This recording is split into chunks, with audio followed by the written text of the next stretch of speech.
The morning sun cast long shadows across the dusty Afghan village as Captain Sarah Martinez checked her equipment one final time. Her unit had been tracking a high-value target for 3 weeks, and today's intelligence suggested they were finally close. The small team of 8 soldiers moved through the narrow streets with practiced silence, their boots barely making a sound on the packed earth. Sarah had served 2 previous tours in Afghanistan, but this mission felt different. The target was a bomb maker responsible for attacks that had killed dozens of civilians and coalition forces. Local informants had provided crucial intelligence about his location in a compound on the village's eastern edge. The operation required precision timing and flawless execution.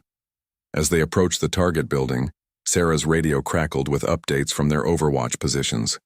Sergeant Thompson, her most experienced NCO, pointed toward the compound's main entrance. The structure was larger than expected, with high walls and multiple exit points. Intelligence had been accurate about the location, but they hadn't anticipated the complexity of the building's layout. The team split into 2 groups as planned. Sarah would lead 4 soldiers through the front entrance while Thompson's team secured the rear. They had rehearsed this scenario countless times, but real operations never went exactly according to plan. The weight of responsibility pressed heavily on Sarah's shoulders as she signaled for her team to move into position. Local children played in nearby streets, unaware of the military operation unfolding around them. Sarah's training emphasized minimizing civilian casualties, and the presence of innocent people added another layer of complexity to an already dangerous mission. Every decision in the next few minutes could mean the difference between success and disaster. The compound's main gate stood slightly ajar, which immediately raised Sarah's suspicions. In her experience, partially open doors often indicated either carelessness or a trap. She motioned for her team to halt while she assessed the situation through her scope. The courtyard beyond appeared empty, but shadows from the building's overhang created perfect hiding spots for hostile forces. Radio chatter from headquarters confirmed that satellite imagery showed movement inside the compound within the past hour. The target was likely still present, making this their best opportunity to capture him alive. Sarah's superiors had emphasized the importance of taking the bomb maker into custody rather than eliminating him, as his knowledge could prevent future attacks and save countless lives. As Sarah prepared to give the signal to breach the compound, a dog barked somewhere in the distance. The sound seemed to trigger a chain reaction of activity within the target building. Shadows moved quickly past windows, and she could hear muffled voices speaking in rapid Pashto. The element of surprise was slipping away with each passing second. Her team waited for orders, their faces tense but focused. These soldiers had trained together for months and trusted each other completely. Sarah knew that whatever happened next, they would execute their roles with professional precision. The mission's success depended not just on their individual skills, but on their ability to work as a cohesive unit under extreme pressure. The radio in Sarah's ear delivered an unexpected update from command. Intelligence analysts had identified additional hostile forces in the area, potentially moving toward their position.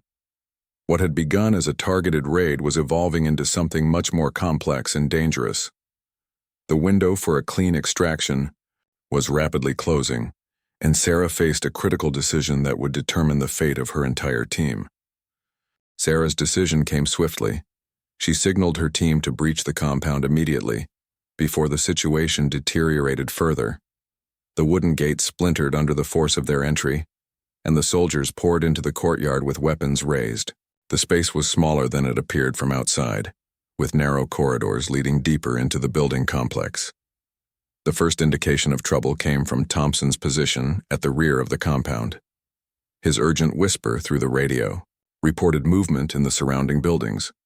What they had assumed was an isolated target location was actually part of a larger network of connected structures.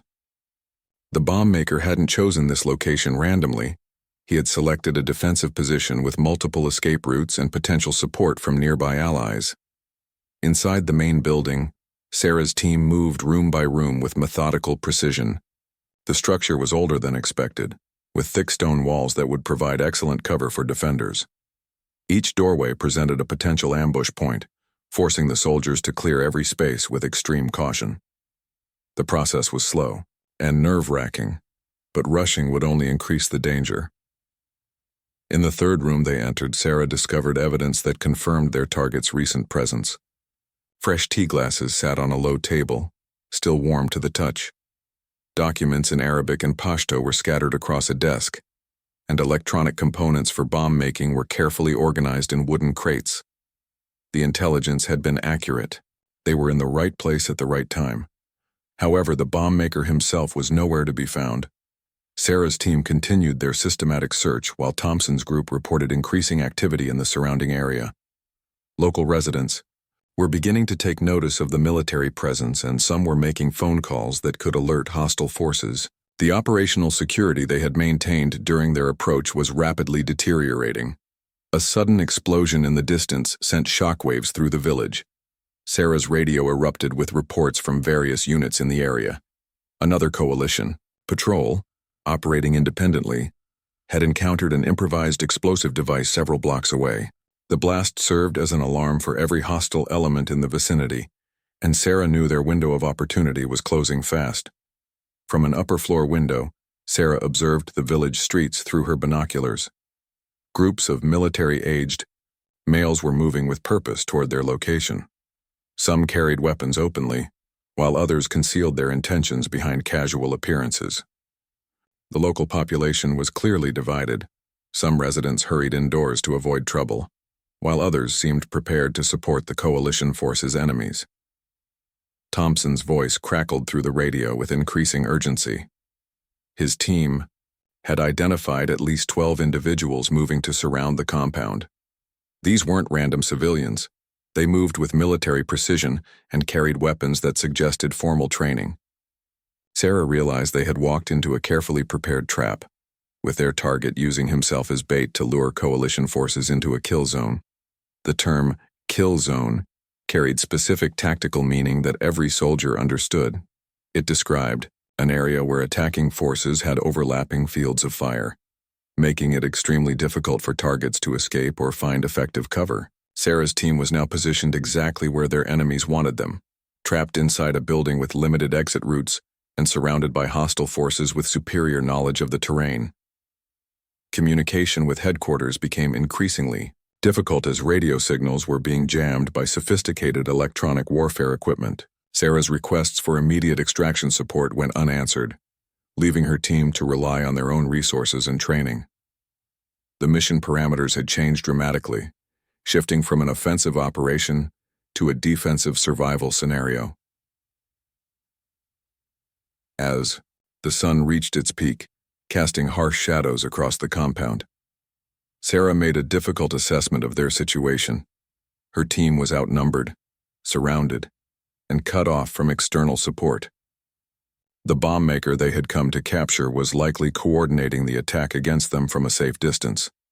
Every tactical advantage now belonged to their enemies, and conventional military doctrine suggested withdrawal was the only viable option.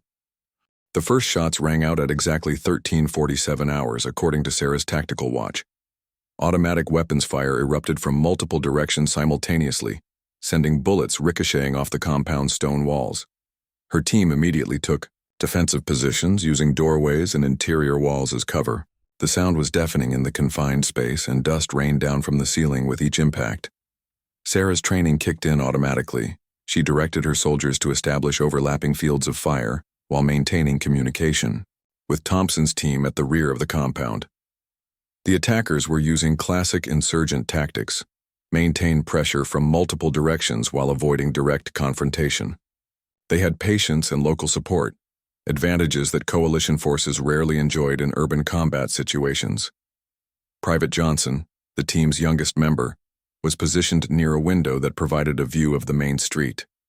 His voice carried fear, but remained steady as he reported the movement of hostile forces. At least 20 armed individuals had taken positions in buildings across from the compound. They weren't rushing the attack, but instead seemed content to maintain a siege, cutting off any possibility of escape. The tactical situation was becoming clearer to Sarah with each passing minute. Their enemies weren't trying to overrun the compound immediately.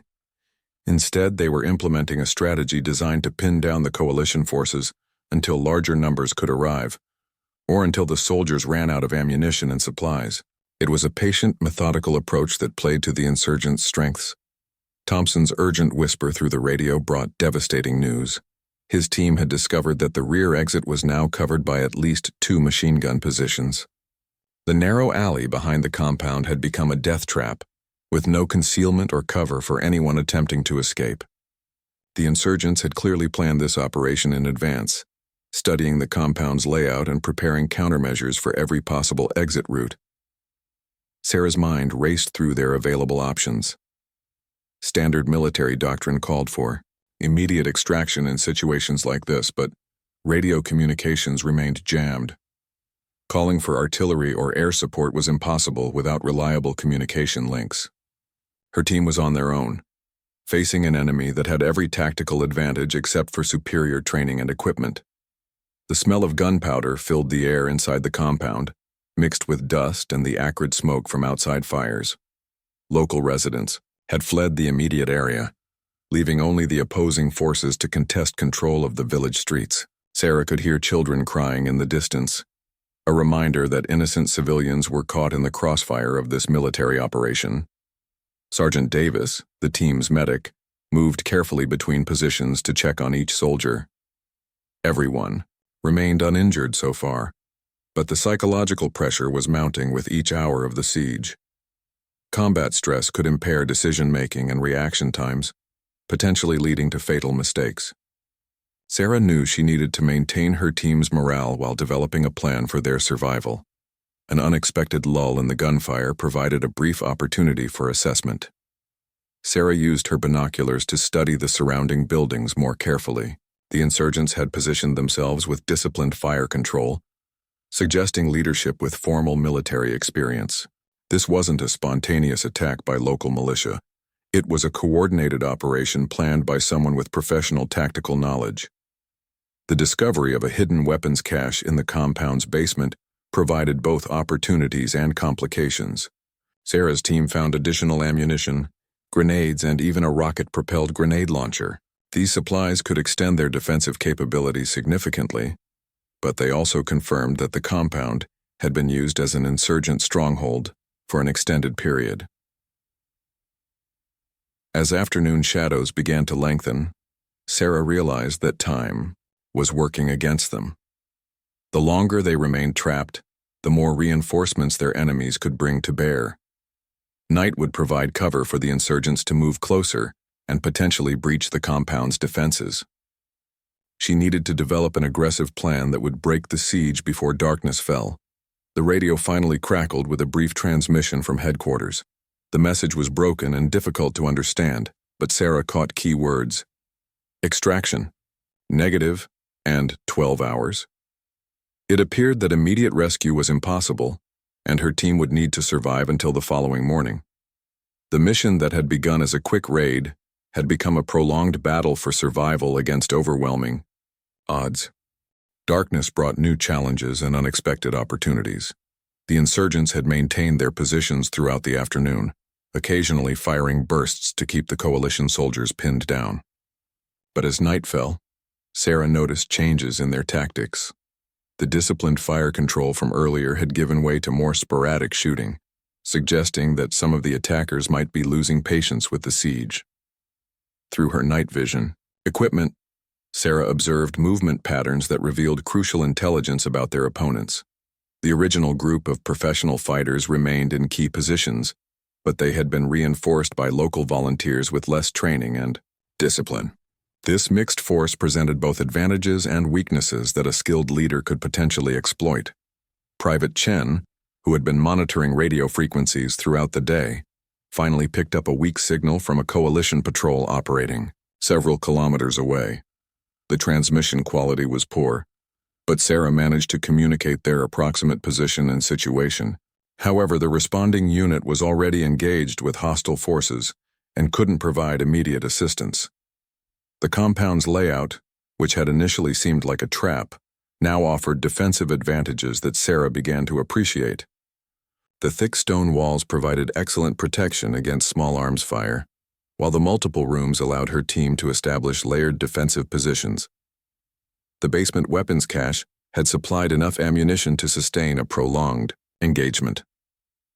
Thompson's team reported a significant development from their position at the rear of the compound. They had identified what appeared to be a command post in a building approximately 200 meters away.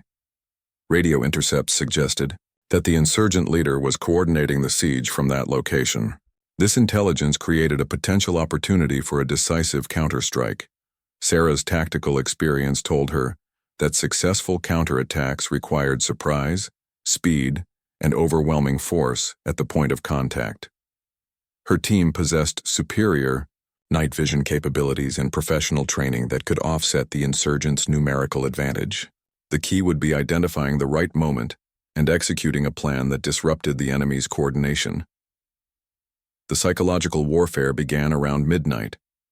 Loudspeakers in the surrounding buildings broadcasted propaganda messages in English, attempting to demoralize the trapped soldiers. The insurgents called for surrender, promising safe passage in exchange for laying down weapons. Sarah knew these offers were meaningless. Captured coalition soldiers rarely survived long in insurgent custody. A careful analysis of the insurgent positions revealed a critical weakness in their siege formation. The southern wall of the compound faced a narrow alley that appeared to be only lightly guarded. If Sarah's team could breach that wall and move quickly through the alley, they might reach a more defensible position or even break out of the encirclement entirely. The plan Sarah developed was risky, but offered their best chance of survival. Using explosives from the basement cache, her team could create a breach in the southern wall while simultaneously launching a diversionary attack toward the main entrance. The confusion might provide enough time for the entire team to escape through the alley before the insurgents could reposition their forces.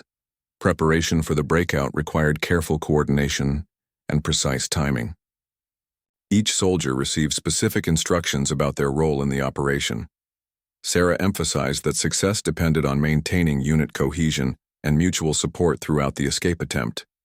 Anyone who fell behind would compromise the entire team's survival. At 0230 hours, Sarah made her final preparations for what military planners called a breakout under fire. Her soldiers checked their equipment one last time, ensuring that weapons were clean and ammunition was distributed efficiently. Medical supplies were packed for easy transport, and unnecessary gear was abandoned to reduce weight during the escape. The moment of decision had arrived. Sarah looked at each of her soldiers, seeing determination mixed with fear in their faces. These young men and women had volunteered to serve their country, and now they faced a life-or-death situation that would test everything they had learned in training. Their survival depended on courage, skill, and the unbreakable bonds forged through shared hardship. As Sarah prepared to give the signal for the breakout attempt, she reflected on the mission that had brought them to this point. The bomb maker they had come to capture was likely watching from a safe distance, having successfully lured an entire coalition team into his trap. But military operations rarely proceeded according to plan, and Sarah was determined to deny him the victory he expected. The compound fell silent except for the distant sounds of the besieging forces. Sarah's team was ready to fight their way to freedom, but success would require more than just firepower and tactical skill. It would demand the kind of leadership that inspired ordinary soldiers to achieve extraordinary things under the most dangerous circumstances imaginable. At exactly 0300 hours, Sarah gave the signal that would change everything. The explosive charges detonated against the southern wall with a thunderous roar that shattered the night silence. Chunks of ancient stone flew in all directions as a cloud of dust and debris filled the compound. The diversionary attack began simultaneously, with automatic weapons fire directed toward the main entrance to draw the insurgents' attention. The breach in the wall was larger than expected, creating a gap wide enough for two soldiers to pass through simultaneously. Sarah's team moved with practiced efficiency, flowing through the opening like water finding the lowest path. Their night vision equipment gave them a crucial advantage in the darkness, allowing them to navigate obstacles that would have stopped other forces. The narrow alley beyond the wall presented immediate challenges. Ancient buildings pressed close on both sides, creating a corridor barely wide enough for single-file movement. Overhead, clotheslines, and electrical wires formed a web of obstacles that could snag equipment or slow their escape. The pathway twisted and turned unpredictably, making it impossible to see more than a few meters ahead.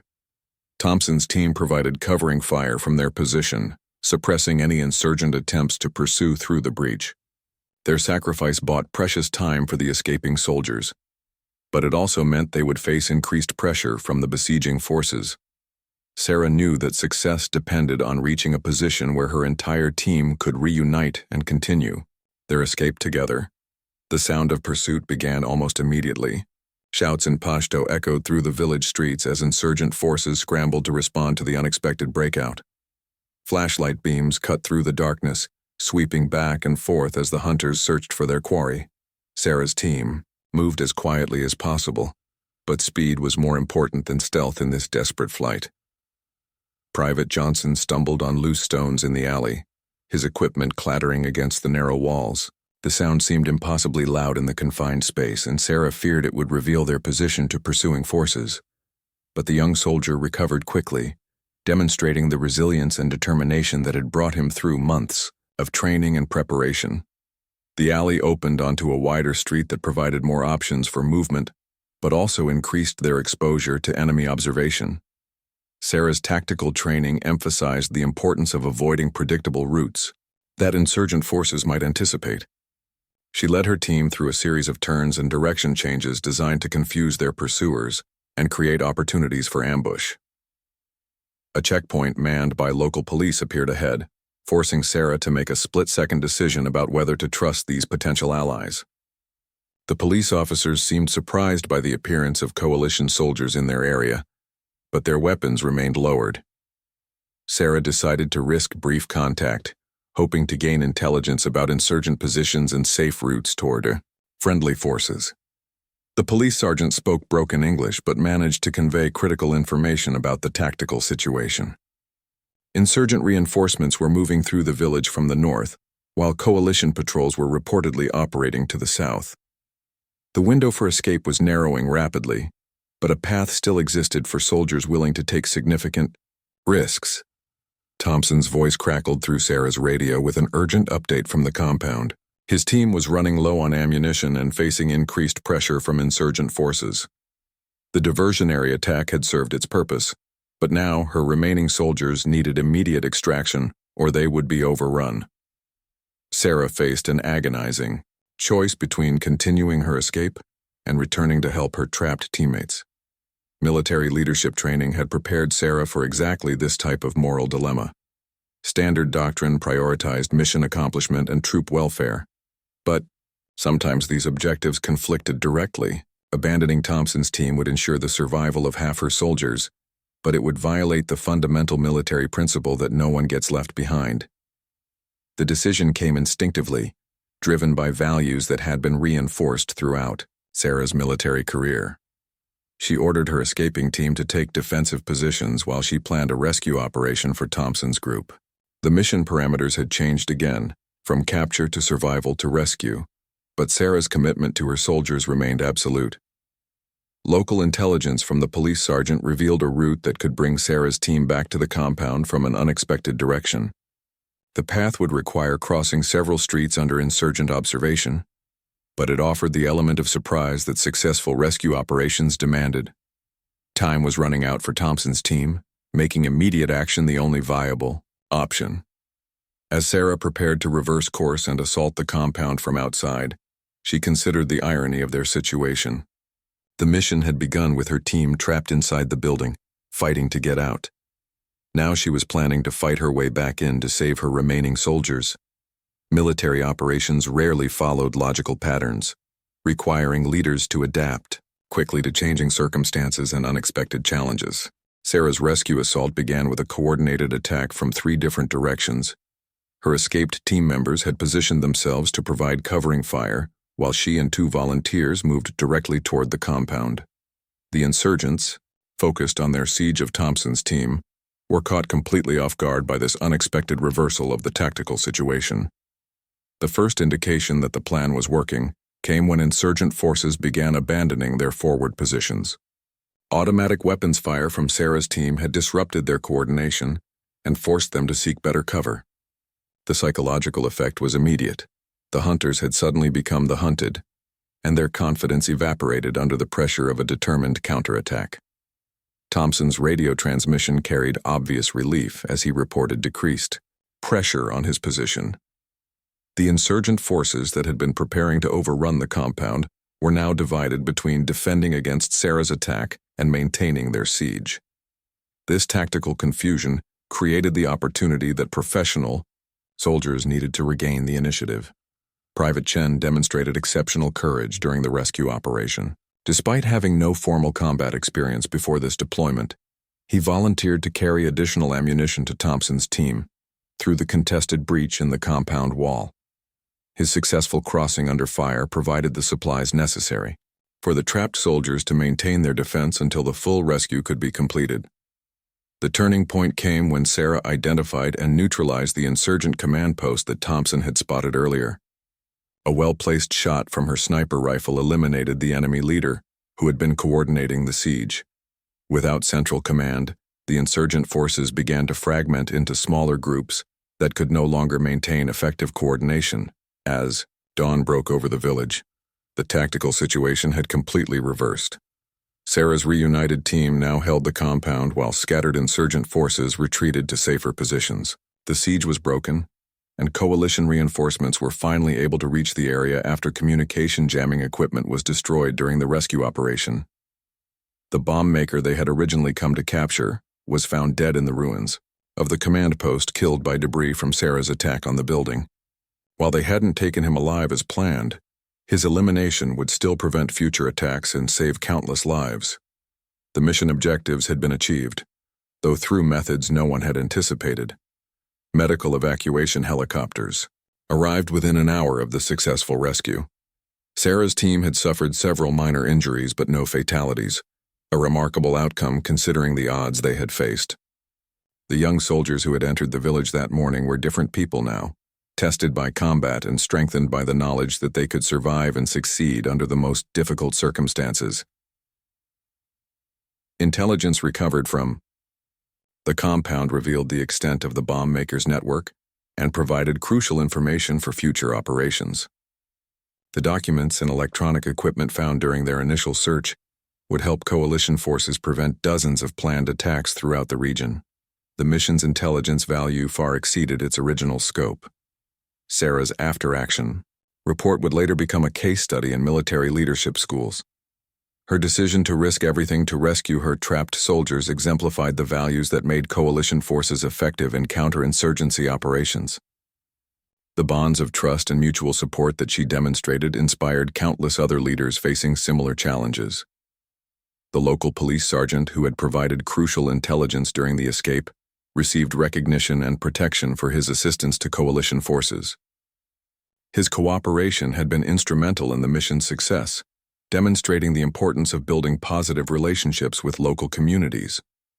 Trust between coalition forces and Afghan partners remained essential for long-term stability. Years later, Sarah would receive the Silver Star for her actions during what became known as the compound rescue. The citation praised her tactical skill, moral courage, and unwavering commitment to her soldiers' welfare. But for Sarah, the real reward was knowing that every member of her team had returned home safely. The mission that began with a simple capture operation had evolved into something much more complex and meaningful. Sarah's team had faced overwhelming odds, been trapped in a kill zone, and found the courage to fight their way to freedom. Most importantly, they had demonstrated that leadership under fire could overcome any obstacle when guided by the right principles and supported by unbreakable trust. The village returned to its normal rhythms within days of the operation, but the memory of those crucial hours would influence military tactics and training for years to come. Sarah's story became a testament to the power of decisive action and moral courage in the face of impossible odds.